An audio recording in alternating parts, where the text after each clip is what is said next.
6 tips that I have for being able to be successful in making documentary newborn pictures. Always shoot at the family's home, I think. They've just brought the baby home. They're getting used to the smells, the sounds. Their parents are very comfortable in their own environment, so babies will feed off of their parents' energy, and so that's definitely the best place to shoot. Also, again, it allows context and meaning to these newborn photos, because maybe the baby will grow up there until they're 5, and then the parents will move and get a bigger home. So by providing photos in that home, that baby always has these pictures of where they first lived. Like, this is when I was a brand new baby, this is the house, and maybe they remember the yellow painted bedroom that was the spare bedroom, and they like kind of vaguely remember that, and maybe you shot in there, and then this is this visual reminder, something that they can connect to. Turn up the heat.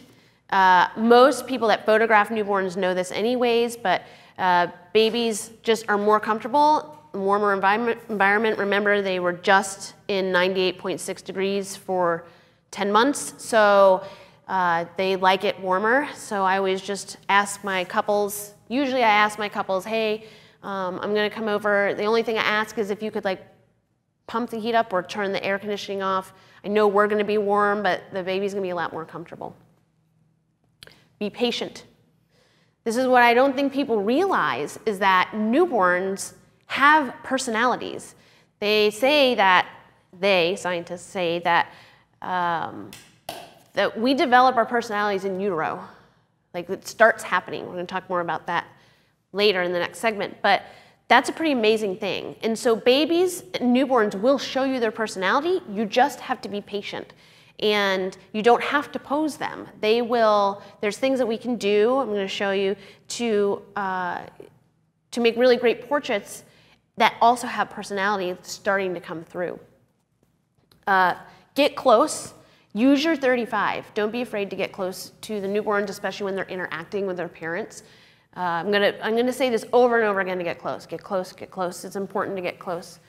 With the same with anytime you're shooting. Well, for me, anytime I'm doing these documentary sessions, I'm not using flash. But as much as it's important to not use flash during the laboring process, it's equally important to not do that with the newborns, I feel, because they are going to be a little bit sensitive to the light, and there's no reason to do it. You have lovely natural light that you can find anywhere in a home. All you need is a window source. And I don't put any time limits on my shoots. The reason being is I think that stresses my moms out if I'm like, okay, we're doing this in 45 minutes. And then what happens if the newborn is hungry and wants to feed, and gets stressed out, oh God, I'm sorry, I really have to feed the baby. And then, so she's trying to feed the baby real quick, and oh, dang, it just puked everywhere, and so you gotta clean up the baby. That does no good. Like I said, the baby's gonna feed off the mom's energy, so it's best to just go into relax, just say, hey, there's no time limit, I'm just gonna hang out with you guys for a little bit, if that's okay. And that way, if you're doing a more documentary style newborn session, if she has to feed, photograph it. It's beautiful, it's a beautiful thing.